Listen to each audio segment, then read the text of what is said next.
에베소서 2장 11절부터 22절까지 함께 읽습니다. 그러므로 생각하라. 너희는 그때의 육체로 이방인이요 손으로 육체에 행한 할례당이라 칭하는 자들에게 무할례당이라 칭함을 받는 자들이라. 그때에 너희는 그리스도 밖에 있었고 이스라엘 나라 밖에 사람이라. 약속의 언약들에 대하여 외인이요 세상에서 소망이 없고 하나님도 없는 자이더니 이제는 전에 멀리 있던 너희가 그리스도 예수님 안에서 그리스도의 피로 가까워졌느니라. 그는 우리의 화평이신지라. 불로 하나를 만드사 중간에 막힌 담을 허시고 원수된 것 곧 의문에 속한 계명의 율법을 자기 육체로 폐하셨으니 이는 이 둘로 자기의 안에서 한 새 사람을 지어 화평하게 하시고 또 십자가로 이 둘을 한 몸으로 하나님과 화목하게 하려 하심이라. 원수된 것을 십자가로 소멸하시고 또 오셔서 먼데 있는 너희에게 평안을 전하고 가까운 데 있는 자들에게 평안을 전하셨으니 이는 저로 말미암아 우리 둘이 한 성령 안에서 아버지께 나아감을 얻게 하려 하심이라. 그러므로 이제부터 너희가 외인도 아니요 손도 아니요 오직 성도들과 동일한 시민이요 하나님의 권속이라. 너희는 사도들과 선지자들의 터 위에 세우심을 입은 자라. 그리스도 예수님께서 친히 모퉁이 돌이 되셨느니라. 그의 안에서 건물마다 서로 연결하여 주 안에서 성전이 되어가고 너희도 성령님 안에서 하나님의 거하실 처소가 되기 위하여 예수님 안에서 함께 지어져 가느니라. 아멘. 하나님의 말씀을 내가 주님 안에 거하고 나아가서 주님의 성령의 역사 속에 있을 때만이 바르고 참된 것을 구분하여 깨닫고 알 수가 있습니다. 나아가서 내가 스스로 말씀을 깨닫는다는 것은 참 어려운 일입니다. 왜 어렵냐 그러면 내가 지금 이 믿음의 자리 이 자리에 서서 나 혼자 성경을 읽고 연구하고 묵상해요. 그래서 5년이 지나요. 내 혼자 어떻게 5년을 혼자서 무인도 같은 데서 성경을 5년 내내 그냥 하늘에서 계속 만나가 떨어져요. 그러니 그 만나만 계속 먹은 다음에 5년 동안 성경만 읽고 묵상했다. 그러면 성경을 도대체 그러면 얼마 정도까지 알고 깨달을 수 있느냐는 것입니다. 저는 그렇게 생각하고 믿습니다. 아마 5년 지난 다음에 필시 이단이 됐을 것이다. 5년 동안 무인도에서 하늘에서 떨어진 만나만 먹고 밤낮 없이 성경을 읽고 묵상하고 한 다음에 결과는 이단 사설과 이단이 됐을 것이다. 미혹이 됐고 사이비가 됐을 것이다. 그렇게 말할 수밖에 없습니다. 우리가 가진 이 개역 성경은 성경 번역이 참 잘된 성경입니다. 잘된 성경인데 개역 성경에도 명백하게 한계는 굉장히 많습니다. 일단 기본적인 한계를 생각해 보시면 이제 히브리어 헬라어로 성경이 됐어요. 그 다음에 히브리어 헬라어로 된 성경이 번역을 우리나라 말로 합니다. 그러면 어떤 단어나 개념이 우리나라에 존재합니까? 안 존재합니까? 성경에 있는 단어나 개념을 가지고 올 때 존재하지 않아요. 존재하지 않는 이야기를 첫째는 가지고 있는 단어를 통해서 표현을 해야 돼요. 두 번째는 없는 단어를 만들어낼 때가 많이 있어야 돼요. 많이 있어야 돼요. 고린도후서 13장 13절 성령님의 교통하심 너희에게 있을지어다 하면 교통하심, 교통이 만들어질 때에 지금 우리는 교통 신호도 있고 교통을 알아요. 교통하는 도로를 통해서 차가 교통하고 길을 통해서 사람이 교통하고 교류하는 걸 알아요. 교통이라는 단어가 만들어졌고 아마 쓰여졌었을 거예요. 지금처럼 보편적으로 쓰여지진 않았겠죠. 그 단어를 가지고 이제 표현을 해놨어요. 그러면 그 교통이라는 것이 헬라어로는 코이노니아예요. 코이노니아 안에는 친밀함, 교제, 사귐 이런 게 다 들어가 있는 단어예요. 그런 내용의 성령의 코이노니아가 너에게 있을지어다 그랬어요. 그러면 성령의 코이노니아를 이제 어떻게 번역할 것이냐 할 때의 선택은 교통이라는 단어를 선택한 거예요. 그 의미를 다 담을 수는 없어요. 나아가서는 과거일수록 단어가 적어요. 사는 세상이 좁고 그렇기 때문에 단어를 작아요. 단어가 적고 개념이 적어요. 그 다음에 적은 단어로 많은 걸 표현해야 돼요. 지금은 단어가 많지요. 과거에는 시간을 따질 때도 1시, 2시, 3시, 4시 시, 분, 초도 여러분이 스톱워치 같은 걸 재시면은 1초가 아니라 0.0000 몇 초까지 나오잖아요. 그러면 과거에는 그런 개념이 있어요? 없어요. 초라는 개념이 없다 그 말이. 심지어는 분이라는 개념도 없어요. 시간 같은 경우도 1경, 2경, 3경, 초경 이런 식으로 해서 3시간, 4시간, 2시간을 묶어놔요. 약속을 해도 해질 때 만나자. 그러면 이제 해질 때 만나는 거예요. 플러스 마이너스 한두 3시간까지는 왔다 갔다 해요. 새벽 미명에 주님이 일어나셨다. 그러면 주님께서 4시 58분 35초 일어나셨다. 그게 아니라 새벽 미명에 그런 이야기를 기록하고 표현한단 말이에요.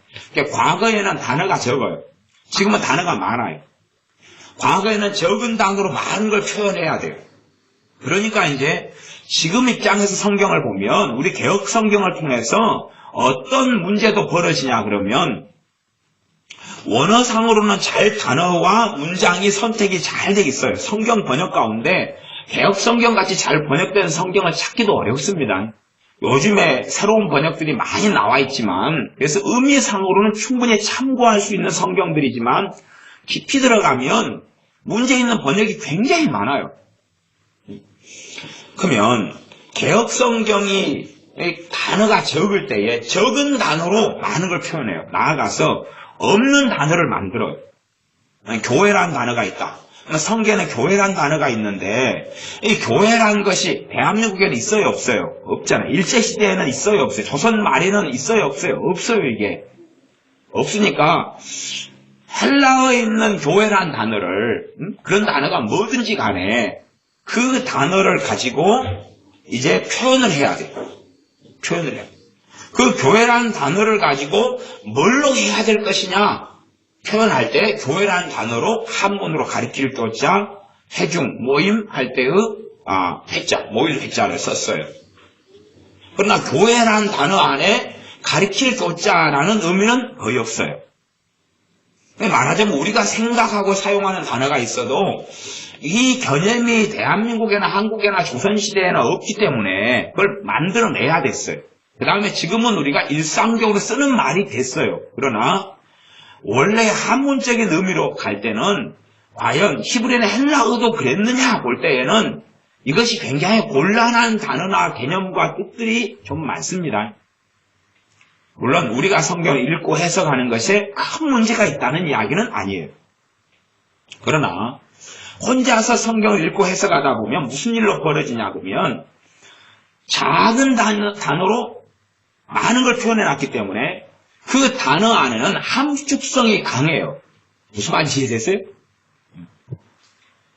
국어를 잘 못하시면 이해가 안 되실 수 있는데 시라는 언어는 함축적인 언어잖아요. 그래서 아리랑 아라리오 나를 버리고 떠나시는 님은 그러면서 해요. 님의 침묵도 있고 만의 한 영혼에 또 님 어쩌고저쩌고 많이 있는데 그러면 그 님 안에서 우리는 요즘에 님, 당신 그러면 누구만 이야기하는 거예요 주로? 남자, 여자, 남녀 상열지사란 말이 그치요? 남자, 여자예요. 그러나 님에 대해서는 남자, 여자만이 아니라 함축적인 그 의미 속에서 나라, 국가, 조국 그런 것이 일제시대에는 많이 있었고 그 다음에는 자기 꿈도 님이에요. 꿈이 떠나가는 것, 사랑이 떠나가는 것, 남자도 있고 여자도 있지만 또 때로는 자신의 젊음이 떠나가는 걸 의미라 그래요. 자기가 늙어가는 것. 그런 많은 시적인 언어는 함축적인 언어예요. 그런 것처럼 개혁 성경에서 쓰이는 단어가 함축성 있는 단어가 많을 수밖에 없어요. 시대가 지금 발달해가지고 왔으면 함축적인 단어보다는 좀 더 명확한 단어를 선택할 거예요. 근데 문제가 또 있어요. 뭐냐 하면 그렇게 명확한 단어를 선택하는 것이 현대적인 번역이에요. 문제는 히브리어 헬라어가 시대 상황상 우리 개혁 성경을 번역했을 때보다 더 옛날 시대라는 거예요. 더 옛날 시대라면은 더 적은 단어로 많은 걸 더 표현하고 함축성을 가질 수밖에 없는 문제가 돼요. 그러니까 성경을 번역하는 사람 입장에서 어떻게 말씀을 이해하는가에 따라서 이제는 번역이 첫째는 틀려져요. 이거 우리가 번역 성경을 사용할 때 되면 성경을 히브리 헬라어 박사님들이 번역을 해요. 박사님들이. 우리가 쓰는 새번역 성경 같은 경우도 박사님들이 많이 모여가지고 번역을 해요. 많이 모이고 박사님들이 기본 몇 년. 그거 돈 받아가지고, 번역료 받아가지고, 히브리어 헬라어 성경 원전을 갖다 놓고, 나아가서 원전을 번역할 뿐만 아니라, 번역본을 갖다가 수십 권, 수백 권까지라도 다 모아요. 왜냐하면, 자기들의 번역이 다른 사람들의 번역, 이미 번역된 다른 성경의 번역하고, 단어나 어구를 선택할 때 참조를 한다고 말이에요. 히브리 헬라어 원본을 가지고 하지만, 왜냐하면 한 단어 안에가 여러 뜻을 가지고 있어요. 한 단어 안에는 항상 여러 뜻이 있어요. 거기에서 이제 번역하는 박사님들이 히브리어 헬라어 박사님들이죠. 신학 박사님들이 거기에서 어떤 의미의 단어를 구체적으로 선택할 것인가를 결정하게 돼요. 그러면서 여러 영어 성경, 영어 번역, 라틴어 성경 번역, 불가타 번역, 많은 번역들을 빌 게이츠, 벌 게이츠요, 이런 많은 번역들을 사용해요. 영역본, 독일어 번역본, 루터가 번역한 번역본부터 시작해서 우리 한글 번역본도 다 참조해요. 그러면서 어떻게 번역하는 게 좀 나을 것인가, 애도 쓰고 심지어 당연히 기도도 하지요. 그러면서 번역을 했어요. 그러나 본인이 깨닫는 것, 이해하는 것 속에서 번역을 할 수밖에 없어요. 그렇기 때문에 번역 안에는 필연적으로 해석이 들어갈 수밖에 없는 거예요. 해석이 안 들어가는 번역이라는 건 존재하지 않아요. 그래서 우리가 번역본에 많은 것은 참 감사한 일이고 하나는, 두 번째는 참 또 골치 아픈 일이기도 해요. 감사한 일은 풍성한 성경의 의미를 전달받을 수가 있어요. 또 골치 아픈 일은 뭐냐 하면 그 가운데 어떤 문장, 어떤 구절에 대해서는 잘못된 번역을 해버리고 말아요. 성경 번역하는 사람들이. 제가 그래서 삼일째 하나님에 대하여 지난 주간 또 그 앞주간인가요? 계속 시리즈로 설교를 하고 있어서 삼일째 하나님에 대해서 지금 6번째 말씀을 지금 새벽에 전해 오고 있습니다. 삼일째 하나님에 대해서 구약에 우리 주님께서 어떻게 행하셨느냐 그럴 때에 성경에는 여호와의 사자가 나와요. 여호와의 사자. 여호와의 사자를 가지고 제가 한 2시간 반 정도 설교를 했어요. 여호와의 사자가 그분이 예수 그리스도이신 것을 설교를 했어요. 그러면서 문맥상에서 어떻게 그리스도가 되시느냐 하는 것을 논증을 했습니다. 제가 하는 논증은 특별한 논증이 아니라 교회사적으로 하나님의 종들이 다 동의하고 인정하는 것을 이야기한 거예요. 특별하게 저 혼자 막 새로운 뭔가가 성경 해석과 학설이 있다는 게 아니고 하나님의 사람들이 동일하게 다 가르쳐왔던 것을 제가 좀 더 뚜렷하게 문맥상으로 왜 이게 타당하고 우리 주 예수 그리스도가 맞냐? 언제요? 구약시대. 아브라함에 대하여 아브라함이 나기 전부터 내가 있었느니라 하는 말씀에 어떻게 구약에서 우리 주 예수 그리스도께서 사람의 몸을 입고 오시기 전에 그리스도로 행하셨느냐 하는 것을 설명을 했어요. 그러면 이제 새로운 번역 속에서 새번역 성경 같은 경우는 그리스도의 사자를 뭘로 했냐? 앙겔로스. 이 그리스도의 사자를 천사라고 번역을 해버렸어요. 천사라. 그러니까 새번역 성경을 가지고 그리스도의 사자의 부분만 보면 뭘로 보여요? 천사예요. 그러니까 절대 그리스도가 될 수 없는 거예요. 천사하고 그리스도는 다르잖아요. 하나님의 아들과 천사는 완전히 달라요.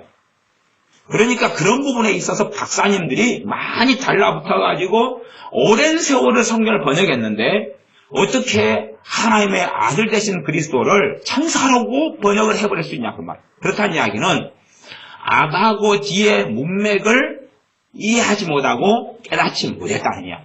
깨닫지 못하니까 이 천사라고 번역될 수 있는 사자, 여호와의 사자, 여호와께서 보내시는 하나님의 메신저. 사자란 가장 첫 번째 뜻이 하나님의 메신저입니다. The Messenger of God이에요. 하나님이 보낸 하나님의 메신저를 어떻게 천사라고 봐버리냐. 그래서 이제 복잡한 문제가 됩니다. 그렇기 때문에 이 풍성한 번역본의 의미를 살려내지만 또 나아가서는 번역본을 통해서 이상한 대로 삼천포로 빠질 수가 있어요.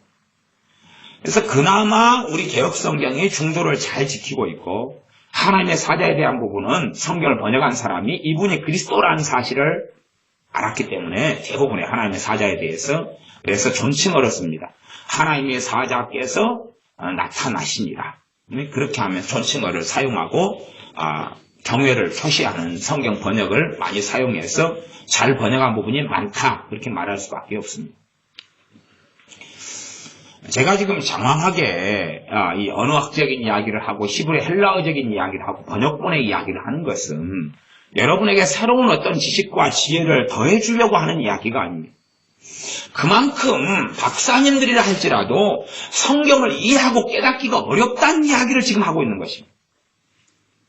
번역은 이해하고 깨닫기 위한 전초작업이에요. 여러분이 영어가 있다. 영어를 그러면 한글로 번역한다. 그럴 때에 한글의 내용을 번역을 먼저 하면서 앞뒤 문장을 통해서 문맥을 파악하고 전체 내용을 파악해요. 그럼 번역이 일단 기본 선제 작업입니다.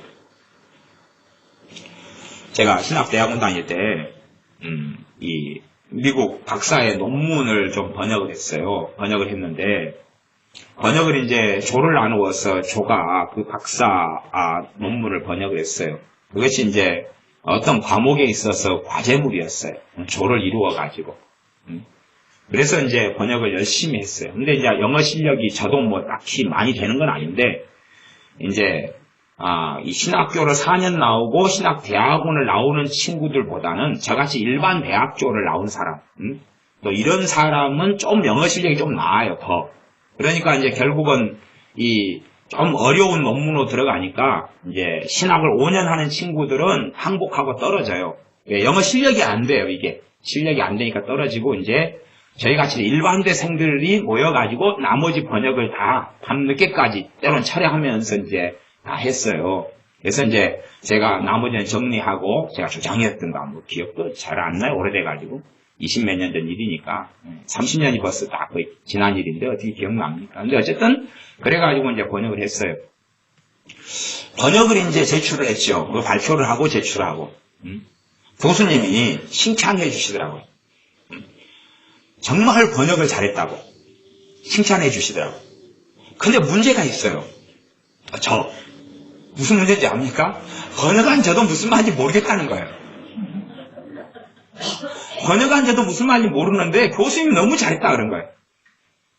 그리고 이제 다른 조들이 번역이 다 엉망이 되는 거예요. 엉망이 다 돼가지고 저를 초빙하러 들어온 거예요. 청빙이 들어왔어요. 번역을 같이 해달라고 도와달라고. 그래서 이제 다른 조에 제가 청빙을 받아가지고 또 번역을 막 해줬어요. 결과가 또 제가 청빙받은 조는 너무 번역이 잘 됐다는 거예요. 근데 제가 또 무슨 내용인지 모르겠어요. 그런 이야기예요. 참 번역이라는 게 난해하고 난해한 것입니다. 난해하고 난해해요. 저도 어쨌든 번역을 좀 하고 살아오는 좀 그 짬밥이라는 게 좀 있어요. 이게 참 난해한 것이에요. 그러면 내 혼자 성경을 열심히 독파하고 읽는다고 해서 얼마나 성경을 바르게 이해하고 깨달을 수 있느냐. 나아가서는 성경의 창세기부터 계시록까지가 전체적인 숲을 볼 수 있어야 되는데 숲은 어떻게 볼 수 있느냐는 거예요. 이게 문제가 되는 거예요. 말씀은 그런 면에서 두 가지 극단성을 가집니다. 하나님 말씀은 정말 쉽습니다. 하나님 말씀은 정말 어렵습니다. 그 두 가지 극단성을 가집니다. 내가 정말로 주님 의지하고 말씀을 묵상하고 상고할 때에 내가 모든 말씀을 당연히 깨달을 수 없습니다. 66권을 다 깨닫고 주님의 나라에 가는 사람은 없습니다.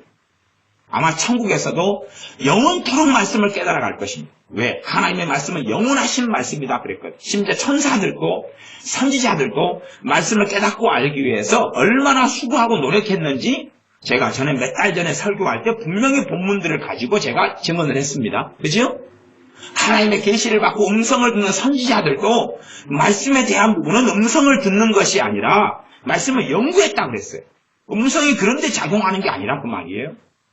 천사들도 살펴보기를 원하는 것이라고 그랬어요. 왜 천사들도 다 알아요? 몰라요? 모른다 그런 말입니다. 그래서 내가 스스로 성경을 이해하고 깨닫는 것은 그렇게 가면 하나님의 말씀을 정말로 난해한 것입니다. 성경 공부 교재를 가지고 10년을 공부해도 제자리걸음이거나 더 문제가 생깁니다. 그러나 내가 주님 의지하고 말씀을 이 개혁성경이라도 잘 이해하지 못하는 함축적인 의미를 많이 가지고 있는 이러한 개혁성경이라도 읽고 읽으면 시간이 흘러가면서 은혜를 받아요. 대신에 무슨 말인지 설명은 잘 안 돼요. 설명은 잘 안 되지만 은혜를 받아요. 그러면서 시간이 흘러가면서 내 믿음이 자라가면서 성경에 있는 구절들을 서로 연결시켜 주셔요. 첫 번째는 에베소 2장이다 그러면 2장의 문맥을 좀 이해하게 만들어주세요. 문장은 앞문장, 뒷문장, 그 다음 문장이 이어져 가지고 한 뜻을 이루어요. 그걸 문맥이라 그래요. 문맥. 문장이 모여서 단락을 이루어요. 그 정도는 국어 시간에 배우신 분과 안 배우신 분이 계시죠? 단락의 의미. 그래서 국어를 못하는 사람은 단락을 이해를 못해요. 안녕 하고 자기 집 애완견에게 학교 갔다 와서 인사했다. 그렇게 했어요. 앞에 안녕, 그런 다음에 뒤에 문장 없이 이제 해석을 해요. 누구한테 말을 걸 것일까? 누구한테 말을 한 것일까? 이 사람은. 첫째 사람, 두 번째 뭐 동물. 그 뒤에 문장 없이는 알 수가 없는 거예요. 그러나 평상시 안녕 그 말은 누구한테 쓰는 거예요? 사람한테 쓰는 거죠. 답은 1번이 되겠죠. 그러나 진짜 정답은 1번이 아니고 자기 애완견이었어요.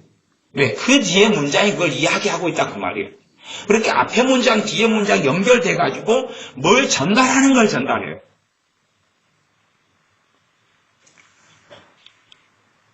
어떤 군대에서 이 여자가 편지를 썼대요. 편지를 써서 잘 지내, 보고 싶어, 막 썼어요.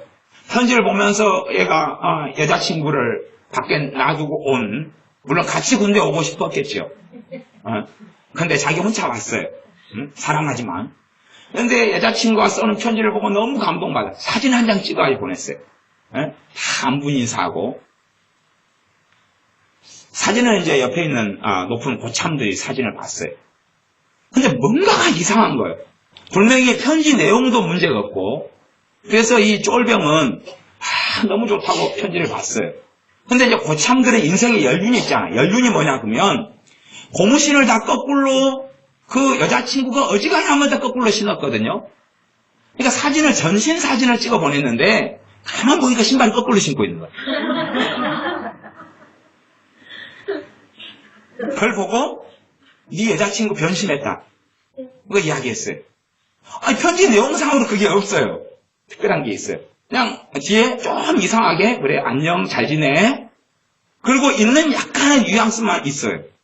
근데 사진에는 전신 사진을 찍어 보냈는데 신발을 거꾸로 신고 있어요. 구두를 거꾸로 신고 있다고 말이에요.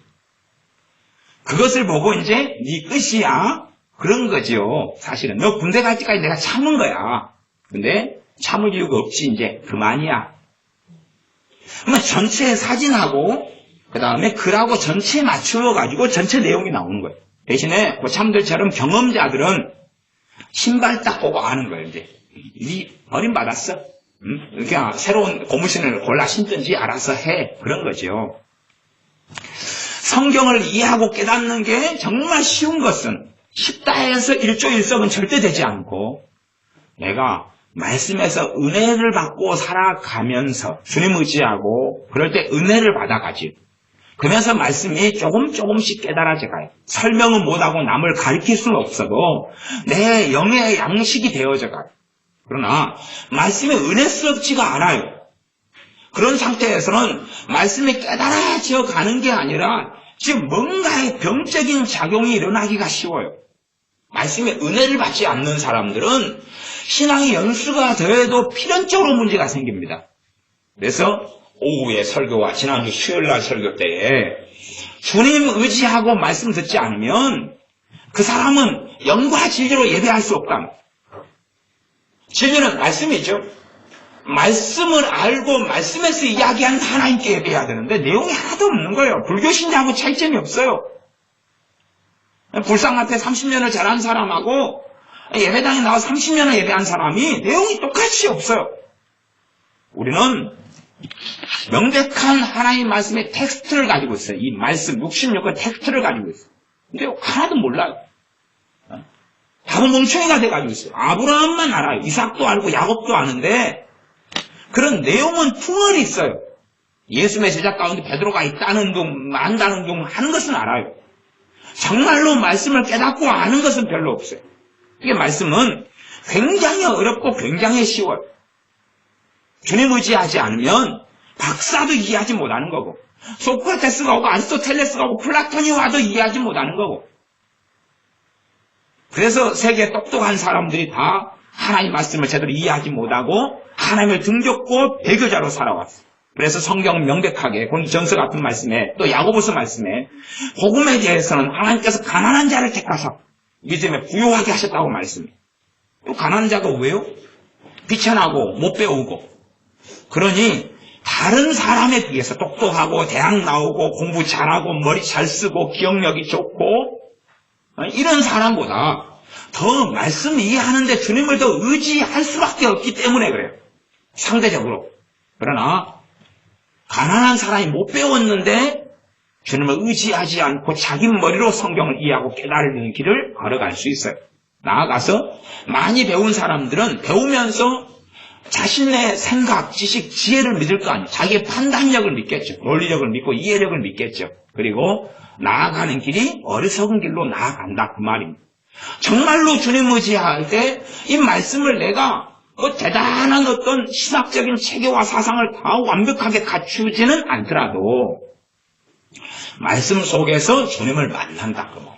말씀 속에서 주님의 사랑을 내가 누리고 체험하고 말씀 속에서 살아계신 하나님 아버지의 사랑을 누리고 체험하고 말씀 속에서 가장 중요한 주님의 음성을 성령님의 역사하심을 통하여 듣는다 그 말이에요. 말씀 속에서 내가 자라가고 주님을 닮아가게 되는 것이 가장 놀라운 거죠. 그러나 사람들은 그렇게 되지 않는다 그 말입니다. 역사적으로 초대교회에서는 하나님 말씀을 이해하는 가운데 가장 큰 문제가 일어났어요. 가장 큰 문제는 그리스도는 누구신가? 가장 큰 문제는 예수님은 누구신가? 성경을 가지고 있어요. 구약 성경 가지고 있고 신약시대에 와서 성경이 계속 쓰여졌어요. 최소한은 사도들이 살아있어요. 그 다음에 사도들이 죽은 다음에 사도들의 제자를 계승했다 그래서 이을속자에서 속사도라 그래요. 속사도. 사도들의 시대에나 사도들이 죽은 다음의 시대에나 자꾸 문제되는 게 있어요. 이게 초대교회 시대라고요. 가장 문제되는 게 과연 예수 그리스도는 누구냐는 거예요. 예수 그리스도는 누구냐는 거예요. 그거에 대하여 무수히 많은 논증, 논란, 고리적인 다툼, 싸움, 분열, 잘못된 성경 해석이 너무 많이 있었어요. 그래서 초대교회 시대를 기독론 논쟁 시대라 그래요. 기독론 논쟁 시대. 과연 예수님은 누구시냐는 거예요. 그럼 예수님이 하나님의 아들이신 건 우리가 믿고 알지. 우리의 구원자이신 것은 믿죠. 그러나 한 걸음 더 들어가서 깊이 들어가면 그분은 사람이냐 하나님이냐 그 말이에요. 그분은 사람이냐 하나님이냐 그 말이에요. 그분이 하나님이시면 완전한 사람이라는 게 말이 안 되고 완전한 사람이면 완전한 하나님이라는 게 말이 안 된다는 거예요. 예수님에 대한 이해가 이제 복잡해진 거예요. 물론 결론은 우리가 알고 있습니다. 우리 주 예수님은 완전한 하나님이시자 완전한 사람이시다는 사실. 그래서 신성과 인성을 가지시다라고 우리는 고백하고 믿습니다. 그 결론에 이를 때까지 얼마나 많은 사람들이 성경을 가지고 자기식으로 아니야. 자기식으로 또 아니야. 자기식으로 아니야. 그러면서 예수님은 단지 아담과 하와보다 먼저 만들어진 사람이야. 그런 이야기. 먼저 만들어진 어떤 존재였는데 나중에 사람 몸을 입고 온 거야. 이제 이런 해석부터 시작해서 굉장히 많은 해석들이 있어 왔어요. 근거는 뭐겠습니까? 자기 나름대로 성경을 가지고 이야기한 거예요. 초대교회 시대는 기독론 논쟁 시대. 초대교회에서 좀 지나가가지고 이제 그래가지고 좀 지난 다음에는 교부 시대라 그럽니다. 사도들의 제자를 속사도라 그러고 속사도의 그 제자들 그런 시대를 교부라 그래요. 교부 시대라고. 아직 로마 가톨릭 천주교가 형성되고 만들어지기 전이에요. 또 천주교 형성되기까지도 오랜 시간이 걸립니다. 나중에는 교황이 막강한 권세를 행사할 때가 십자군 원정을 통해 그런 거예요. 십자군 원정을 통해서 완전히 그냥 독재 속에 들어가며 막강한 이 황제 같은 권세를 행사한 거예요.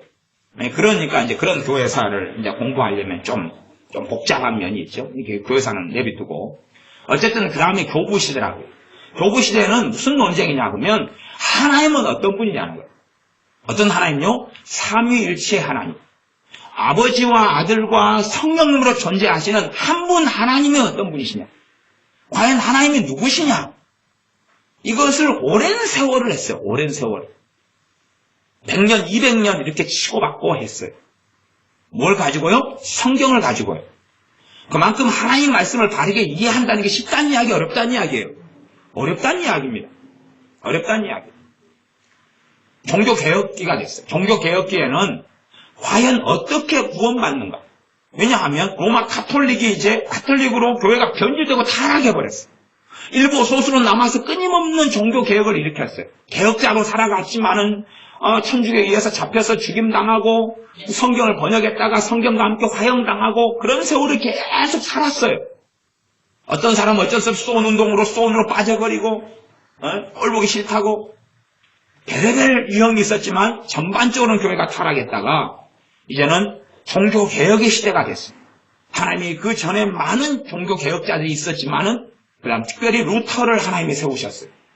그래서 마틴 루터를 통해서 그 사람은 천주교 사제, 선주교 신부였죠. 그 사람을 통해서 종교개혁을 일으켰어요. 스코틀랜드 같은 사람, 스코틀랜드에서는 존 낙스를 세웠어요. 존 낙스도 천주교 신부였던 사람이, 사제였던 사람, 신부 사제 같은 말입니다. 그 사람을 세워서 스코틀랜드의 종교개혁을 일으켜서 스코틀랜드 전체가 로마 가톨릭에 있었는데 대신 교회로 돌아왔어요. 하나님 말씀으로 돌아오게 만들었어요. 나라 전체를. 대신에 존 낙스 같은 경우는 존 녹스라고도 하는데 이 사람은 칼을 같이 뽑았어요. 전쟁을 통해서 로마 가톨릭을 무너뜨렸어요. 한쪽에는 성경, 한쪽에는 칼을 뿌렸어요.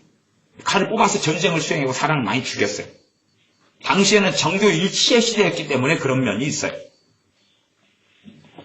이제 메리 여왕으로 인하여 메리 여왕이 그쪽에는 2대 메리 여왕이에요. 두 명. 엄마 메리, 딸 메리. 그래가지고 난장판. 영국의 또 메리는 또 피의 메리라 그러는 또 한 커리큘럼. 물론 커리큘럼이라 해서 대학 과정은 아닙니다. 존 낙스는 3명의 메리하고 대판 싸워서 그래서 아마 그때 이후로 걔한테 이름을 메리라고 지은 것 같아요. 너무 기분 나빠서 메리 쫑쫑쫑 메리.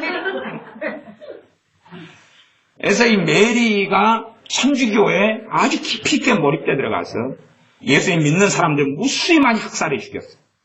학살해 죽이는데 어떻게 내가 대항하고 일어서야 될 것이냐. 그래서 이제 존 낙스 같은 이는 칼을 뽑았어요. 성경과 칼을 같이 뽑았어요. 지금 평화의 시대니까 한쪽에는 성경, 한쪽에는 빵 그러지만은 종교 개혁기에는 칼을 들어야지 많이 될 수 있는 시대도 많이 있었다는 것은 기억해야 됩니다. 어쨌든 이제 종교 개혁 시대에는 이 성경을 똑같이 가지고 있는데 문제가 뭐가 되냐 그러면 어떻게 구원받는가? 구원론 논쟁 시대입니다. 어떻게 구원받는가? 어떻게 구원받을 수 있는가? 루터 같은 경우는 천주교 사제이고 신부면서 수도사였어요. 수도사로서 수사로서 어떻게 수도원에서 고행을 하고 노동을 하고 기도를 하고 성경을 연구하면서 내가 어떻게 구원받을 수 있는가? 그걸 가지고 굉장히 많이 고심했고 금식했고 단련했고 금욕 생활을 했고 발부동을 쳤던 사람. 그러나 자신이 구원받지 못한 사람이라는 것을 명백하게 발견했어요. 그리고 나중에 스승을 만납니다. 그리고 그 스승에 의해서 말씀을 배워요. 말씀을 배우고 그 이후에 이제 그 스승이 너가 말씀을 그럼 가르쳐봐라. 그리고 이 비텐베르그 대학에 자기가 맡고 있던 교수직을 넘겨줘요. 사실은 그 사연들이 그런 게 좀 있어요. 넘겨주고 직접 자기가 비텐베르그 교수가 돼가지고 루터가 말씀을 가르쳐봐요. 천주교 사제이면서 말씀을 가르쳐요. 그러면서 사실상 믿음으로써 구원받는다는 것을 그가 깨달아요. 그리고 천주교의 교리를 잘못된 신학을 버리죠. 그리고 구원론의 시대가 종교개혁 시대. 그러니까 똑같은 말씀 성경을 가지고 있는데 이 성경을 어떻게 해석하고 이해하느냐에 따라서 어떻게 해야 구원받는가 하는 것이 이해가 달라져 왔어요. 종교개혁기 시대에 이제 이걸 좀 정돈을 했어요. 오랜 시간을 거쳐서. 그 다음에 이제 현대 시대로 와서는 성령론 시대라고 합니다. 그래서 성령에 대해서 강조가 되지 않았어요. 강조가 되지 않았어요. 성령 하나님에 대해서는 별로 가르쳐지지 않았어요. 덮어져 있었어요. 덮어져 있었다가 현대에 와서, 현대에 와서 성령 하나님에 대한 성경 말씀들이 조명되고 성령 세례에 대해서 가르쳐지고 성령 충만에 대해 가르쳐지고 그 다음에 삼위 하나님 되신 성령 하나님에 대해서 가르쳐지는 성령론 논쟁 시대가 되었어요. 이제 저는 지금 그렇게 봐요. 지금 시대는 성령론 논쟁 시대는 좀 지나갔고 세택이고 다시 구원론으로 돌아갔다 이렇게 봐요. 구원론 논쟁 시대로 다시 들어왔어요. 그러면 많은 목회자와 많은 주회종들이 구원에 대하여 성경에 66권에 명백하게 명시되어 있어요. 로마서나 갈라디아서나 야고보서나 에베소나 빌립보서나 명백하게 명시되어 있어요. 그런데 왜 다시금 구원에 있어서 이제 구원론 논쟁 시대로 흘러가느냐? 그러면 그만큼 성경 해석하는 게 쉽지 않기 때문에 그렇습니다. 어렵기 때문에 그래요. 그래서 나중에 가능하면 이 교리 강좌를 해야 된다 하는 필요성을 느끼고 있습니다만은 그러나 교리가 주님이 없는 교리는 그때는 생명을 잃어버리고 죽어버려요. 시체가 돼버려요. 시체. 주님이 없는 성령 역사하심 없는 교리는 죽어버려요. 그것이 문제는 종교개혁기 이후로 교회가 걸어왔던 길이에요. 누가 사라져버리뇨? 성령 하나님이 사라져버려요. 그래서 종교개혁 시대에 개혁자들과 하나님의 사람들은 대부분 다 성령 충만한 종들이었어요. 문제는 그들의 후계를 이은 사람들이 성령 역사가 없는 학문적인 사람들이 많았다는 거예요. 하나님의 말씀을 똑같이 듣고 배우는데 뭘 통해 배워요? 머리로 배워요. 그러면 우리의 삶을 우리가 바라볼 때에 여러분이 성령 충만한 삶을 살아요. 성령 충만할 때는 성령님의 능력과 역사가 있으니까 기준이 높은 삶을 삽니까? 낮은 삶을 삽니까? 높은 삶을 살 수 있어요. 말하자면 40km를 이동하는데 자가용을 타고 이동한다. 금방 가는 거예요. 40km를. 근데 이제 성령 충만이 떨어져요. 자가용을 오토바이로 바꿔요. 오토바이도 뭐예요? 택택이. 아세요? 그 쬐까는 거. 80cc 나가는 건가요? 그거? 50cc? 70cc? 80? 보통 우리가 타는 자가용이 이게 한 300cc가 그거 2000cc죠. 2000cc. 집사님 2000cc죠. 그 뭐죠? 그 2000cc죠. 그거 삼성 건가요? 그런 거 정도가 이제 잘 나가는 차에 속해요. 물론 뭐 한 1억 이상 살려면 한 3700, 3800cc 정도는 타면은 역대가 넘어가죠. 그런 차는 엔진이나 공력이 크기 때문에 차가 한번 멈췄다가 출발하는데 엄청난 기름을 먹죠. 그러니까 보통 자가용보다 한 억대 이상 타는 사람들은 기름값 자체가 어마어마하게 드는 거예요. 땅에다 퍼부어버린 거예요, 돈을. 보통은 사람이 이렇게 2000cc만 차가 돼도 차 이야기도 안 해야 돼요. 운전면허도 없는 사람이 차 이야기를 해요. 그러잖아요. 차도 없지, 운전면허도 없지. 왜 차 이야기를 할까요, 이게? 일반적으로 타고 다니려면 2000cc 정도면 괜찮아요. 그 다음에 이제 700cc만 돼도 한 9인승 모는 데는 이상이 없어요. 2000cc 가지고 9명이 타고 가려고 하면 헐떡헐떡 오르막길은 그렇게 할 수 있어요. 이게 사람이 자기의 필요에 따라서 차를 구입하고 사야지 그냥 하나님의 청지기인 자녀들이 4명 타고 가고 2명 타고 다니는데 3,500cc를 몰고 1억 몰고 넘게 다니면 기름 땅에 쏟아붓는 것이며 낭비이며 사치이며 허영이다 그 말이에요. 필요에 따라서 탱크를 몰고 다니면서 전쟁을 하려면 한 5,000cc를 몰아 그 말이에요. 일단은 이제 내가 자가용을 타고 쫙 가다가 성령 충만이 자가용이라고 치면 거기에서 이제 더더 성령 충만의 비행기예요.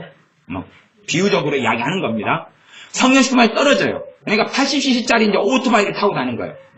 40km로 이동한다 보면 택택택택택 그러고 가겠죠. 교통신호하는 아저씨가 빽 불면서 아줌마! 덩치에 맞게 타고 다녀요. 문제는 몸무게 100kg이죠. 주로 이제 그 다방 내지들이 옛날에는 이 뚱뚱한 내지들이 많이 있었어요. 갖고 쬐깐한 오토바이를 몰면서 오토바이가 어떻게 찌그러지지 않을까 걱정이 될 정도로 몰고 다니는 경우가 저는 많이 목격했습니다. 지금은 다방 시대가 지나가서 그러지만 그러다가 이제 이걸 자전거로 바꿔요. 40km로 이제 자전거를 몰고 가야 돼요. 그 다음에 이제 결국은 11번 자가용인 2발로 걸어가고 뛰어가야 돼요. 뛰어가요. 그 다음에 이제 문제가 된 게 무릎 관절염이 와버렸어요. 걷지도 제대로 못해요. 이동 거리는 똑같이 해야 되는데. 그러니까 내가 40km를 자가용을 타고 이동할 때의 삶하고 2발밖에 없을 때는 기준이 다를 거 아니에요. 달라요. 이게 따라잡을 수 있는 삶 자체가 아니에요. 이게 사람들은 자꾸만 기준을 어떻게 생각하냐면 내가 성령 충만할 때에는 사라지는 부분이 있어요. 하나님의 은혜로 사라지는 부분이 있어요. 그걸 기준으로 삼아버려요. 문제는 자가용이 지금 없어요. 무릎은 관절염이 걸렸어요. 그런데 이제 과거처럼 40km를 이동해야 돼요. 100km를 가야 돼요. 비행기로는 한국에서 미국까지 10,000km지, 10,000km. 10,000km를 이동해요. 수영 선수도 지금 태평양을 못 건너가는데 이게 100m도 못 가는 주제에 이 태평양을 건너가려고 그래요. 헤엄쳐가지고 딱 죽기 좋죠. 그래서 성령 충만할 때 내가 경험했던 것이 성령 충만하지 않을 때의 살아갔던 삶은 거기에서는 이 동일한 기준과 수준으로 살면 살 수 자체가 없는 거예요, 이게. 그래서 성령 충만했던 어떤 경험을 하는 사람들이 유감스럽게 성령 충만이 사라지면서 삶이 아주 엉망이 되어버리는 경우가 있어요. 왜냐하면 기준을 뭘로 맞춰놔요? 성령 충만했을 때 말, 행동, 평안, 기쁨, 은혜에 맞춰놔요. 성령 충만했을 때 말씀에 은혜 받고 사는 것에 맞춰놔요. 안 충만해지면 이제 가능하지 않은 거거든요. 그러니 성령 충만으로 다시 들어와야 돼요. 성령 충만은 어려우려면 정말 어렵고 쉬우려면 정말 쉽습니다. 또 역설을 계속 쓸 수밖에 없어요. 그래서 머리로 설교 듣는 사람은 저 양반 설교는 왜 그래? 모르겠다. 성령 충만이 정말 어려운 것은 내가 주님을 의지하는 것, 의뢰하는 것 배우지 않으면 이제는 처음 믿을 때는 좀 받아도 그 다음에는 받을 수 없는 거거든요. 주님을 의지하는 것, 주님을 신뢰하는 것, 주님을 사랑하는 것 말씀 안에서 배워가지 않으면 성령 충만은 이제 받기 어렵거든요.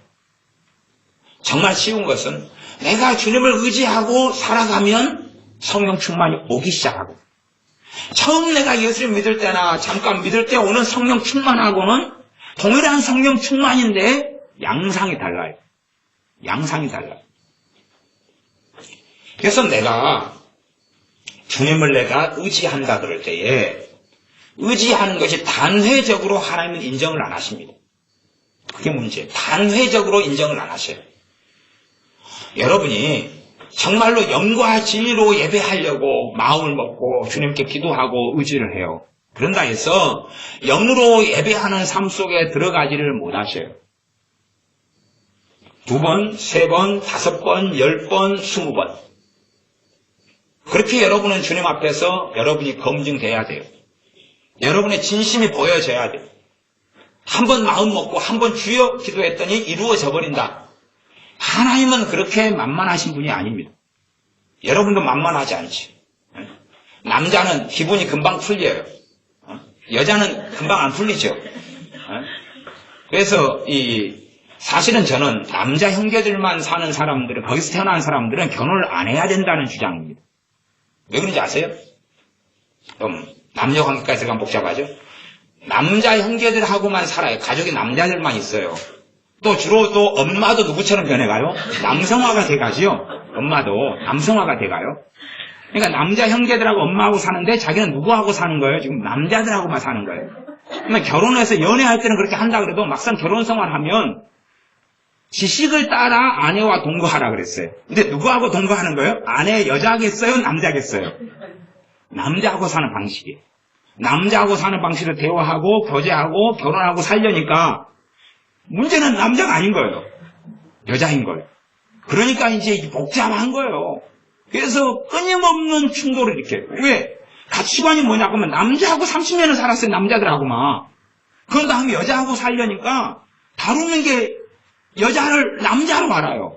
그래서 남자 여자가 똑같은 사람을 보이잖아요. 이게 똑같은 사람이 아니라는 게 문제죠. 똑같은 사람이 아니에요. 그대는 여자고 나는 남자고 나는 여자고 그대는 남자로다. 다르단 말이에요. 그러니까 이 고정관념이 생겨가지고 자기가 살아왔던 30년간의 패턴을 상대방이 여자하고 남자하고 다른 존재인데 존재가 달라요. 그러면 하나님께서 아담의 갈비뼈를 취해가지고 남자를 만든 줄 압니까? 아담의 갈비뼈를 취해가지고 여자를 만들었어요. 존재를 다르게 만든 거예요. 하나님의 형상 같은데 존재가 달라요, 이게. 어쨌든 그래서 이 남자들하고 많이 삶이 익숙해진 사람이 결혼 생활하면 자기 마음가도 남자인 줄 알아요. 그래가지고 남자처럼 대화하는데 남자는 술 한잔 마시고 말 한 번 하고 마음을 풀어요. 근데 여자는 속상하면 한순간에 풀려요, 안 풀려요? 여자들이 많으시니까 아시잖아요. 한순간에 안 풀리죠. 안 풀리니까 남자는 또 꼬라지가 나는 거예요. 나는 그거 풀었는데 니는 왜 안 풀어? 여자는 풀리는데 일주일 걸려요. 열흘 걸려요, 열흘. 정교사님 아시겠습니까? 이게 그래서 남자에게는 영원한 숙제가 여자다 그 말이에요. 그래서 남자는 요구해요. 당신 나처럼 변해.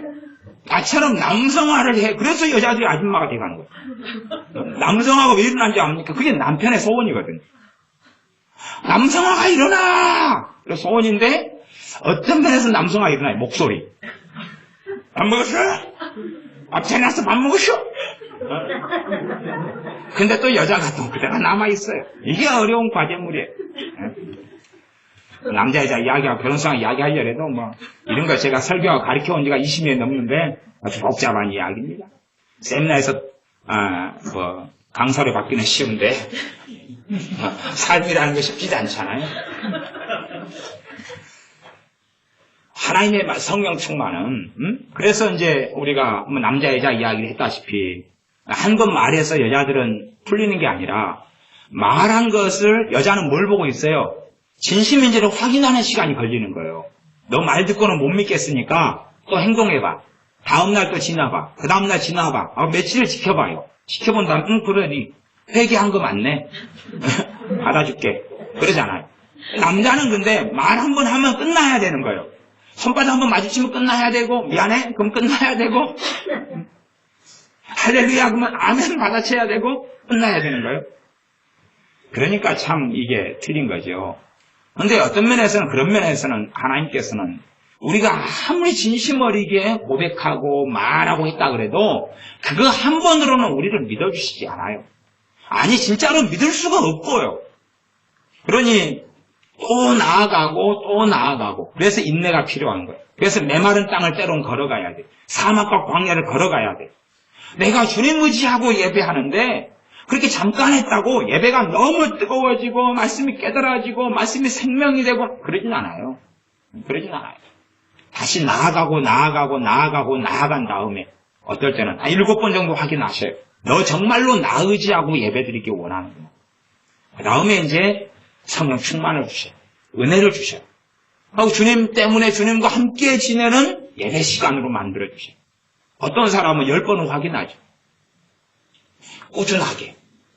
정말로 주님을 의지할 만한 너 스스로 예배할 수 없고 너 스스로 찬양할 수 없고 너 스스로 기도할 수 없다는 것을 너가 정말로 깨닫고 알고 인정하는 그것 때문에 보혜사 성령님을 보내신 것을 너가 정말 알고 있느냐?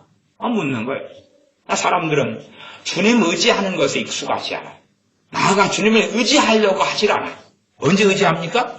돈 떨어질 때, 쌀 떨어질 때, 슈퍼타이 떨어질 때, 몸 아플 때, 빚 졌을 때, 그때 의지해요. 나머지는 의지할 필요가 없죠. 나머지 그냥 사는 거예요. 그래서 언제 의지합니까? 돈 떨어졌어요, 돈. 그래서 우리 자식들도 그러잖아요. 집 멋대로 살다가 돈 떨어지면 엄마 돈 못 쓰게 용돈 떨어졌어. 줘. 안 주면 또 땡깡 부리고 주고 나면 또 집 멋대로 살다가 또 돈 떨어졌어 엄마. 우리가 하나님께 살아가는 것이 우리의 기도가 그런 거예요. 정말로 그러나 우리가 다른 먹고 사는 것 이전에 우리가 하나님과 만남에 있어서 우리 기도생활 주님 의지하고 기도하는 것, 우리의 말씀생활 주님 의지하고 말씀을 상고하고 말씀을 듣는 것. 왜요? 성령 하나님께서 도와주지 아니하시면 이건 문제가 많이 일어나거든. 문제가 많이 일어나. 예배 시간만 앉아있으면 될 것 같이 생각하면 참 우리 예배에 많이 앉아있지 않습니까? 많이 앉아있어요. 인터넷상으로 설교 얼마든지 들을 수 있어요. 그럼 우리가 다 해탈돼가지고 머리에 동그라미 이렇게 달고 빠이빠이 그리고 올라갈 것 아닙니까? 에녹 선지자처럼. 어떻게 그럽니까? 우리가 한국 교회는 예배드리는 시간이 적지 않아요. 전 세계 교회에 비하면 정말로 최고로 많은 예배를 드리는 교회가 한국 교회입니다. 새벽을 드리든 안 드리든지 수요일, 금요일, 주일 낮, 주일 오후 정말 많은 예배를 드려요. 더군다나 또 저를 만나서 함께 신앙생활 하시는 분들은 한 번 예배가요, 다른 교회 한 3번 예배예요. 왜? 설교 시간이 1시간 반인걸. 다른 교회 목사님은요, 20몇 분 설교하고 30분 설교해요. 30분 딱 맞춰줘요. 저는 요즘에는 1시간 반을 딱 맞추잖아요. 물론 시계를 보고 설교를 하는 게 아닌데, 거의 1시간 반 설교해요. 그러니까 우리는 주일 낮 오후 2번 예배 드리면 6번 드립니다. 6번. 다른 목사님 설교를 듣는 사람에 비하면 6번이에요. 솔직한 이야기로요. 제가 뻘소리를 좀 많이 하는 것 같아도 다른 목사님들에 비하면 뻘소리를 거의 잘 안 하는 편입니다. 성경을 바르게 해석하려고 이야기를 많이 하지. 뻘소리를 가지고 뭐 내가 어쨌다는 둥 경험을 이야기할 때도 있지만 뭐 이런저런 이야기들 뭐 뻘소리를 성경하고 상관한 뻘소리를 하는 경우는 제가 굉장히 드물어요. 그러니까 1시간만을 설교해도 또 뻘소리가 최대한 없게 쓸모없는 소리가 없게 주의를 합니다. 그러니까 그럼 우리 교회 식구만 해도 얼마나 예배를 많이 드리는 거냐 그 말이에요. 수요일날, 금요일날, 주일날, 낮, 오후 4번이면은 한 번당 곱하기 3을 해야 돼요. 그러면 일주일에 4번 맞으면 12번이에요. 12번. 설교 시간만으로 따지면 뭐 얼마나 많이 드립니까? 근다고 뭐가 됩니까? 안 되잖아요. 근다고 되는 게 아니에요. 그래서 이 박사님들이 모여가지고도 기독론, 주님이 누구신가, 삼위일체론, 하나님이 누구신가, 그 다음에 구원은 어떻게 얻는 것인가, 다시 성령님은 누구신가 돌아왔다가 다시 구원은 어떻게 됐는가. 물론 교회란 무엇인가는 많이 고민하지 않았습니다. 사실 교회란 무엇인가에 대해서 깊이 있게 성경을 가지고 고민했어야 돼요. 난 그게 고민이 안 돼버려요. 그러니까 교회론에 있어서도 제가 보기엔 심각한 문제들이 너무 많이 있는데, 그런데 그런 오류까지는 생각 자체를 안 합니다. 왜? 우리 생각경을 끼고 우리가 성경을 보기 때문에 그렇습니다. 에베소서 2장의 본문을 정했는데 2장의 본문을 좀 봐보겠습니다. 왜 2장을 정해놓고 그 다음에 이제 1시간 동안 2장은 들여다보지도 않고 1시간이 다 지난 다음에 2장을 보게 됩니다. 2장의 본문은 그렇습니다. 2장 11절 2장 11절에 보면 그러므로 생각하라. 너희는 그때는 뭡니까? 우리가 예수님 안 믿었을 때에 육체로 이방인이요. 우리가 이 몸은 이방이다. 이방이란 말은 하나님의 백성이 아니다. 그 말이에요. 하나님의 백성이 아니다. 육체에, 손으로 육체에 행한 할례당이라 칭하는 자들에게 누굽니까? 유대인이에요. 유대인은 이 몸에다가 할례를 받아요. 예, 한국적으로 하면, 요즘 현대적으로 하면 포경수술을 받아요. 남자가 가정과 집안의 대표로서 남자가 난지 8일 만에 할례를 받아요. 물론 할례율은 한국이 높습니다. 유대인들 할례율이 한 60%가 좀 넘어요. 한국은 할례율이 그래도 한 80%가 넘어요. 물론 유대인들은 종교적 이유 때문에 할례를 받고 우리는 건강상의 어떤 위생상의 문제에서 할례를 좀 받는 부분이 있습니다. 그래서 어쨌든 할례율은 높아요. 한국이요. 한국 사람들 참 이상해요. 열심히 특심합니다. 손으로 육체에 행한 할례당이라 이런 유대인들, 할례 받은 유대인들, 성경의 율법을 행해서 이런 칭하는 자들에게 무할례당이라. 뭐냐 그럼 너희 할례 안 받았다 그 말. 너희는 할례 받은 족속이 아니니까 할례를 받아야 하나님의 백성인데 하나님의 백성이 아니다. 칭함을 받는 자들이라. 그런 사람이 우리였다. 언제요? 예수님 믿기 전에. 그 다음에 12절. 그때에 너희는 그리스도 밖에 있었다. 예수님 믿기 전에 그리스도 밖에 있었다. 예수님 믿은 다음에 너희는 어디 안에 있다고요? 그리스도 안에 있다. 안에 있다. 이스라엘 나라 밖의 사람이라. 이스라엘 나라 사람만 선민이었습니다. 하나님이 선택한 민족이었어요. 우리는 이스라엘 사람이 아니에요. 우리는 한국 사람이에요. 한민족이에요. 한민족. 약속의 언약들에 대하여 외인이다. 그러면 우리가 재산이 있어요. 재산을 내 자식한테 부모가 물려줘요. 그러면 길 지나가는 청년은 내 자식이 아니니까 유산 상속이 안 되죠. 그래서 외인이다 그 말이에요. 상관없다 그 말이에요. 우리가 밥 먹을 때 우리 가족이 밥 먹으면 우리가 먹어요. 그런데 저기 아무 상관없는 사람 불러다가 밥을 먹이진 않아요. 외인이니까 그러죠. 손님은 맞이할 수 있지만 그런 것처럼 하나님의 약속의 언약들, 이 성경에 있는 약속의 언약들에 대하여 우리가 상관없는 사람이었다 그 말이에요. 근데 구약 성경은 우리 것이 아니었다 그 말입니다. 구약 성경에는 약속의 언약들이 있죠. 언약의 약속들이 가득 있는 게 구약 성경이에요.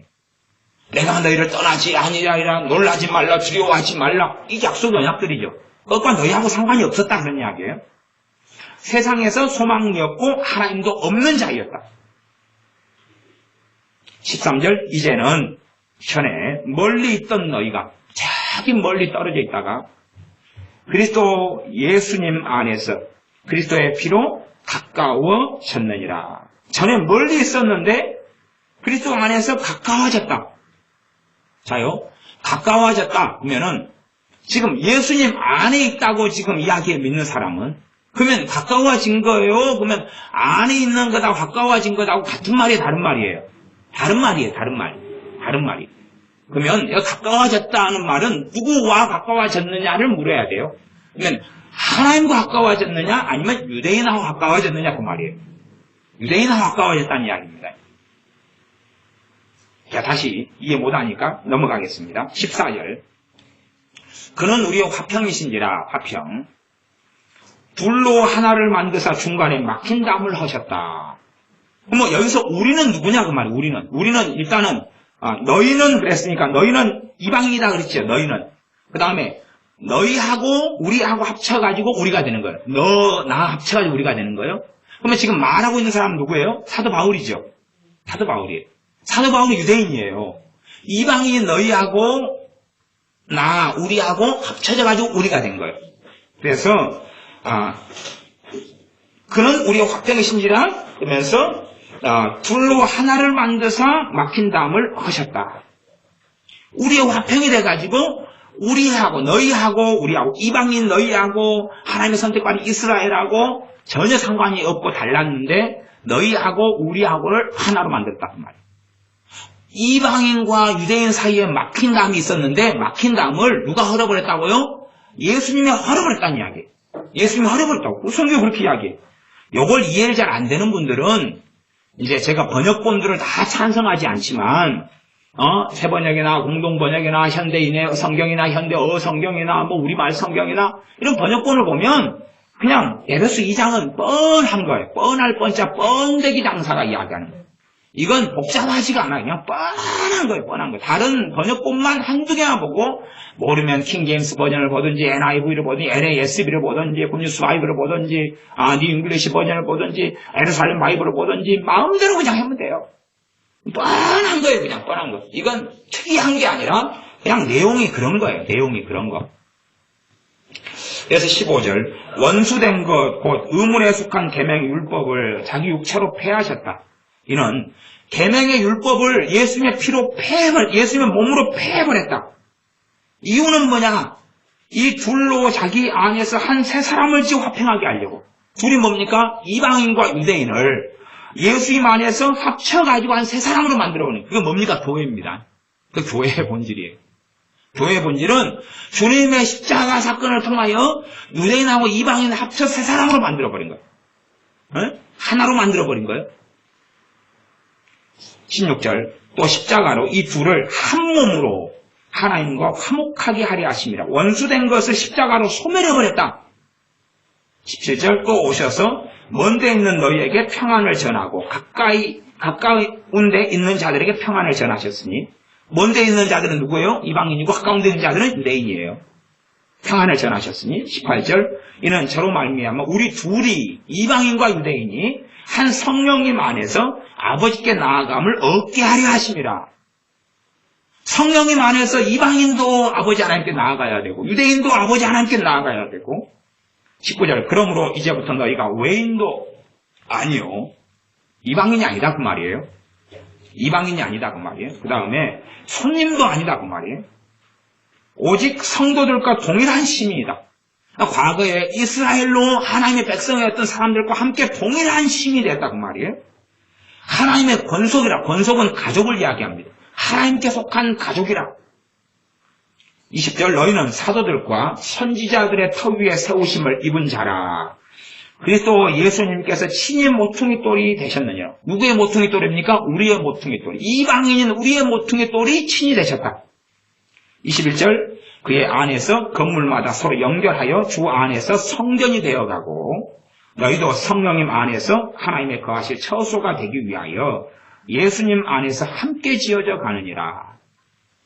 그러면은 이 에베소 2장의 11절부터 22절까지 핵심이 몇 개가 있지만 그 중에서 최고의 중심 메시지는 뭐냐 하면 예수님의 피로 이방인과 이스라엘 사이에 이방인과 유대인 사이에 담을 헐어버렸다는 거예요. 그래서 하나로 만들어버렸다는 이야기. 로마서나 갈라디아서나 계속의 성경은 이제는 헬라인과 그다음 유대인이 차별이 없다. 차별이 없다. 하나다라고 이야기했어요. 이게 이제 명백한 성경이에요, 그냥. 요즘에는 이 이스라엘이나 예루살렘 극단론에 빠지는 사람이 많습니다. 많아요. 그냥 유대인을 굉장히, 어떤 사람은 그래요. 제가 또 이런 이야기 했다 해서 또 내가 그 선교사님을 욕했다, 막 그렇게 가면 안 됩니다. 틀린 거 틀린 거니까. 어떤 유명한 선교사님이, 자기가 유대인 한 명 전도를 했어요. 그러니까 음성이 들렸어요. 음성이 뭐냐면, 너는 평생에 해야 될 내 사명을 다 감당했다. 이런 스토리예요. 그러면 그 양반은 뭘 주장한 거냐 그러면 유대인 한 명의 전도가 이방인에게는 1000명, 10,000명이 됐다고 주장한 거예요. 그러면 에베소 2장 말씀에 따르면 맞아요, 틀려요? 이제 유대인의 한 영혼이나 이방인의 한 영혼이 같은 한 영혼인 거예요. 그 다음에 약속도 돼서 외인이 아니기 때문에 구약 성경은 누구 거예요? 우리 거예요. 극단적인 신학 가운데 대체신학이라는 게 대체신학. 대체신학은 뭐냐 그러면 대체신학은 첫째는 잘못된 것입니다. 대체신학은 뭐냐 그러면 구약의 이스라엘이 교회로 바뀌어졌다는 거예요. 이건 잘못된 것입니다. 한 번도 바뀐 적이 없습니다. 대체신학이 잘못된 거예요. 대체신학의 반대에 있는 것. 반대에 있는 것. 구약은 언제나 이스라엘 거고 유대인들 거다. 구약은 이스라엘 유대인에 대해서 말씀하신 거다. 그죠? 이게 이제 대체신학 반대에 있는 거예요. 그것도 명백하게 이단 사설입니다. 왜냐하면 에베소 2장이 그렇게 이야기하지 않잖아요. 그죠? 유대인이든 이방이든 간에 예수님 믿는 사람들의 것이 뭡니까? 성경이에요. 신약이든 구약이든 성경이에요. 왜? 예수님의 피로 이방인과 유대인 사이에 막힌 담을 헐어버렸어요. 막힌 담이 있었어요. 하나님께서는 차별이 있었어요. 왜? 약속들은 누구에게 한 거니까요? 하나님의 백성인 혈통적 유대인에게 이스라엘에게 한 거기 때문에. 그래서 수로보니게 여인이 자기 딸 고쳐달라고 왔을 때에 주님은 고쳐주지 않았어요. 처음에는 거절했습니다. 이건 자녀들의 떡이야. 너희들 게 아니야. 그랬습니다. 왜요? 그건 성경적으로 명백하게 맞는 말씀이지 약속하신 주님이 아닙니다. 나아가서 이방인의 때보다는 하나님의 백성 이스라엘에게 좀 더 사랑하시고 싶었고 좀 더 은혜를 주시고 싶었기 때문에 그렇습니다. 주님께서 이 땅에 오셔서 사역하신 주 대상은 이방인이 아니에요. 반반 섞여버린 사마리아인도 좀 포함되어 있지만 전반적으로 유대인들입니다. 왜요? 그들이 전반적으로 시간이 흘러가면 주님의 사도들의 시대를 지나서 대부분 배교하고 잘못된 길로 들어가실 것을 이미 보시고 아셨기 때문에 그렇습니다. 그러니 유대인들 자기 백성을 그렇게 사랑하셨어요. 유대인과 이방인 사이에 담이 있었어요. 담. 넘을 수 없는 높은 담이 있었어요. 그러나 그 담을 예수님의 피로 헐어버렸다고 이야기해요. 그러니 대체 신학도 잘못된 거고 대체 신학 반대에 있는 것도 잘못된 거예요. 그래서 다시 이스라엘 사상 돌아가가지고 이스라엘 유대인들이 시켰던 또 대속죄를 시키고 대속죄를 금식했더니 응답이 자루네롤롤롤로. 그건 마귀적인 것입니다. 대속죄를 기도해서 응답 잘 온다는 사람들이 이 지구상에 많아요. 저는 그들을 지금 다 잘못했다고 이야기한 겁니다. 또 누가 저를 욕하게 생겼어요. 지금 에베소 2장의 특별한 해석을 이야기하는 게 아니라 전문용어로 눈구멍만 있으면 그냥 알 수 있는 이야기를 하고 있는 거예요. 지금 대단한 성경 해석을 이야기하는 게 아니라 뭘 모르고 국어 실력이 개혁 성경만으로 부족하면 다른 번역 성경만을 그냥 바보라 그 말이에요.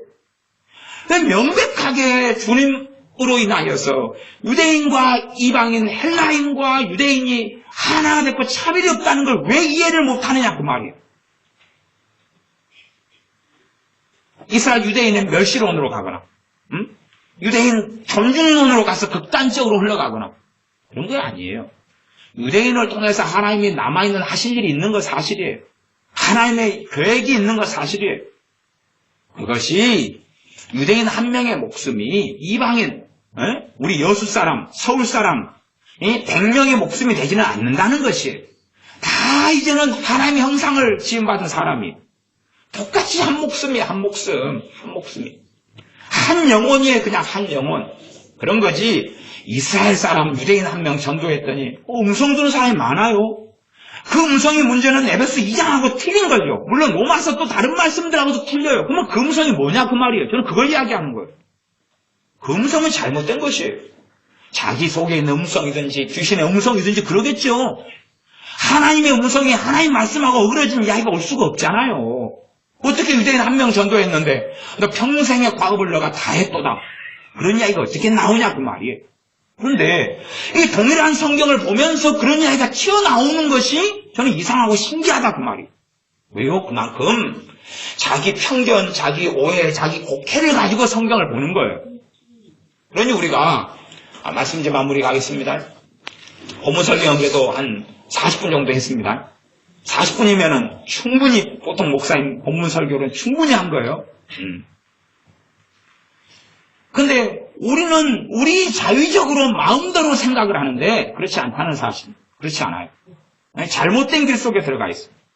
우리가 그래서 하나님의 말씀이 정말로 쉽고 정말로 어려운 역설성 속에 있는데 주님 의지하지 않으면 이렇게 뻔한 에베소 2장 같은 말씀이라도 아주 이상하게 되어버리는 사람이 너무나 많습니다. 너무나 많아요. 극단적으로 흘러버리는 사람이 너무나 많아요. 왜 그러냐는 거예요. 자기의 지식과 자기의 머리와 자신의 논리와 자신의 이해력으로 성경을 짜집기를 하는 거예요. 이렇게 짜집기 하고 저렇게 짜집기 해서 이런 괴물이 하나 나타나고 또 다른 짜집기 해서 괴물 하나 만들어내고. 사람의 몸은 어머니 뱃속에 있을 때에 하나님께서 그의 몸을 만드신다 그래요. 성령님께서 그의 몸을 창조하신다 그래요. 이게 성경에 나와 있는 말씀입니다. 성령님께서 그의 몸을 만드신다 그래요. 그러면 그게 아니고 엄마 아빠가 이제 결혼해가지고 엄마 뱃속에다가 애를 만들어요. 그러면 잘 만들어질까요?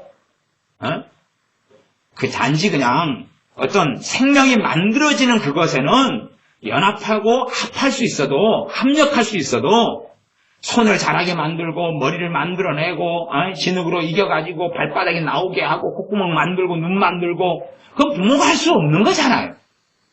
마찬가지입니다.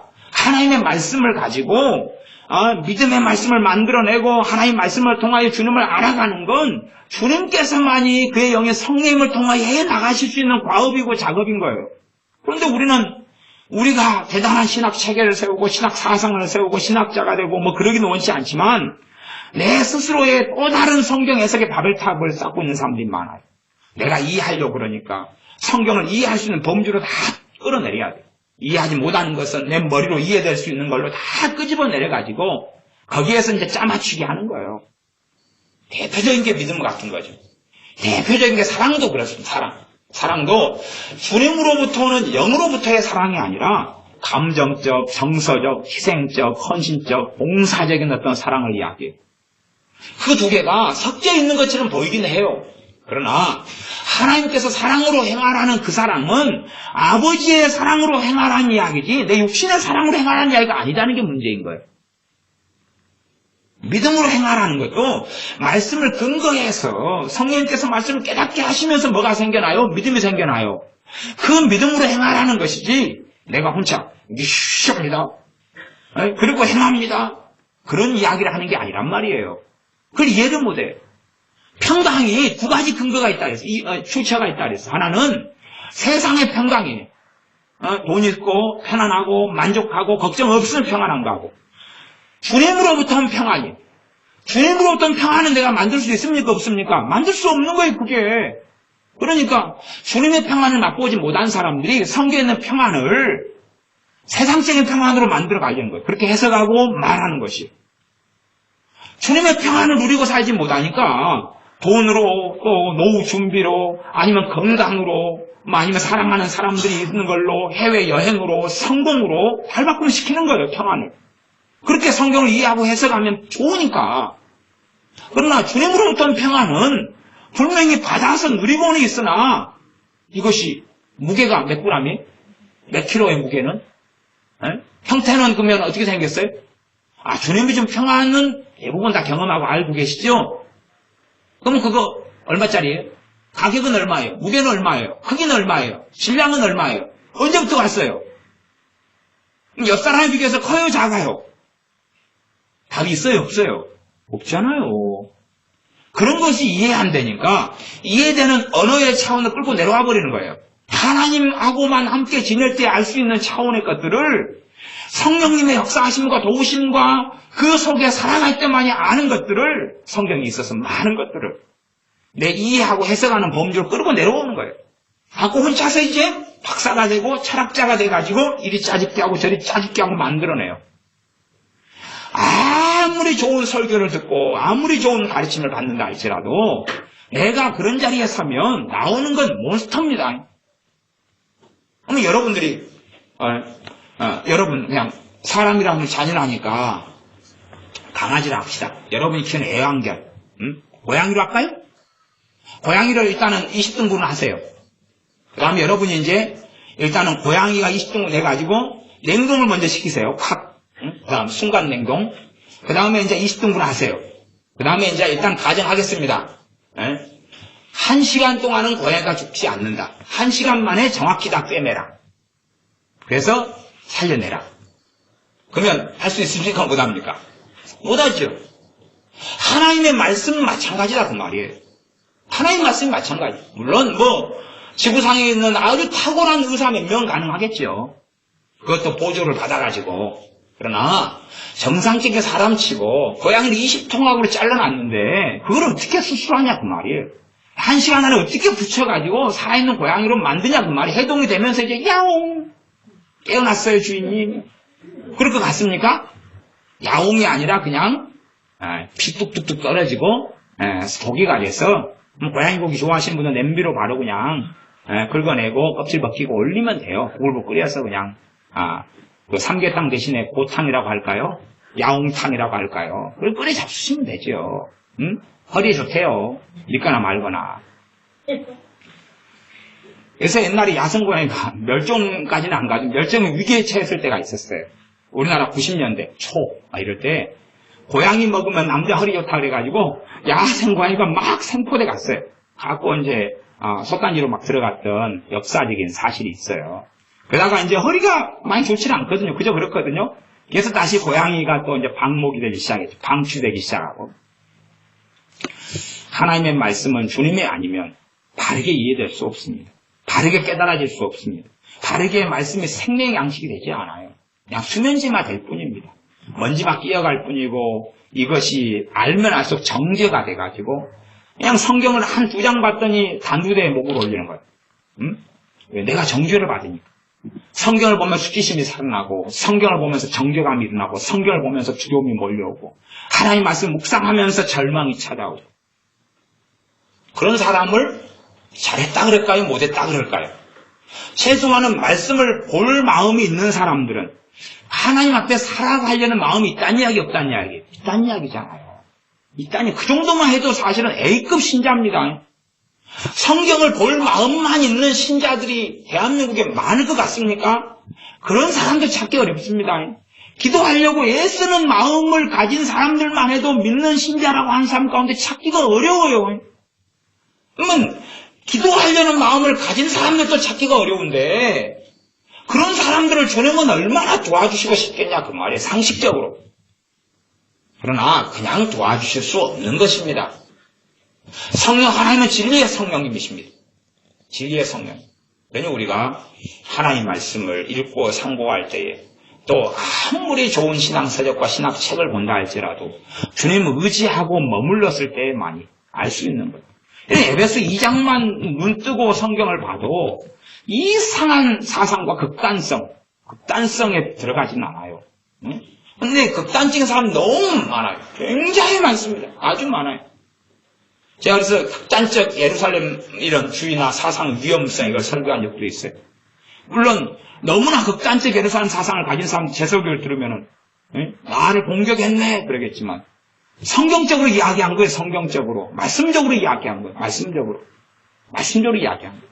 그러지 이상한 이야기를 한 게 아니에요. 근데 오히려 극단적인 예루살렘 사상에 빠진 사람들이 이상하게 돼가지고 자기만 옳고 나머지는 다 틀린 거예요. 다 틀려요.